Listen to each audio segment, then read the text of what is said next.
Okay, so we got this problem. Chandan's got this problem with his car. I've got to go in here and let's do show NURBS curves and skeleton. So with his wheels, he's got wobbly wheels. Let's just take this and we'll be on frame 1. And I'm just going to, let's actually take the translate Z and I'm going to mute, actually if I try to do this, can I put those both at 0 and hit F and frame it?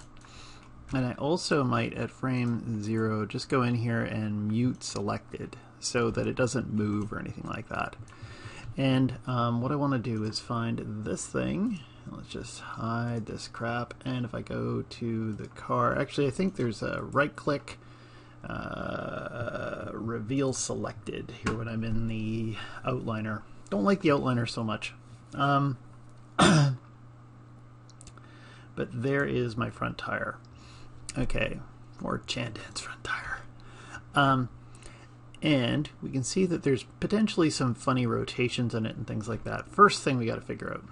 Had a question about the selection handle. So if you display the selection handle, it always shows up someplace else, like right there. Remember, with the selection handle, it always kind of shows up where you first click it on. Okay, and then when you click it off again, it always just comes into that one spot. And so you want to change your selection handle position first, and then you can go ahead and display it and it'll be there. But if you've got to move it afterwards, you go to component mode and you turn on the selection handle filter right here. I'm going to move across here. I can grab it and I can move it, so let's just go and grab it by the center, and then I'll just find a good spot, like maybe in the center of the wheel right here. I'll hold down V and I'll middle click wiggle, and I can pull it forward, and let's just hit F, frame it and move out. Go back to object mode, and voila, the selection handle is there. Okay, so first part done. Next part. Let's take a look at this wheel from the top view. It's got a warble. And you can kind of see, actually there's another problem. You can see some of the vertices aren't merged together properly when you hit 3. And that's on this piece right here. I'm just going to go ahead and hit edit mesh, merge, open up the options, and I usually like to add an extra 0 in here. Hopefully it's all real world size. There, the problem's gone. Okay, so first problem averted. And I can delete the history on this thing.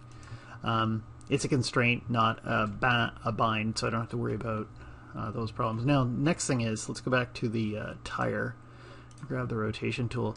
You can kind of see that, like you can see right here, there's a hoop right here. It's not lined up, and that's where your warble is coming from. I might have to do this to a couple of different objects, but we'll try this one first.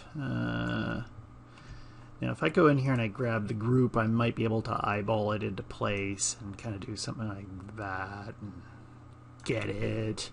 And then here, when I look at it in this direction, is it lined up here? Then I got to move it a little bit. Sometimes I'll grab the handle and do something like this, move it off of it. I just keep holding it, and then I can kind of get a bit of a finer tune. So I can get this thing. This one's going to be tricky. Might have to do that from the front view. Do the same trick and just grab the big circle on the outside and try to line that up, and looking at the grid while I'm doing it. Okay, but I'm going to undo that.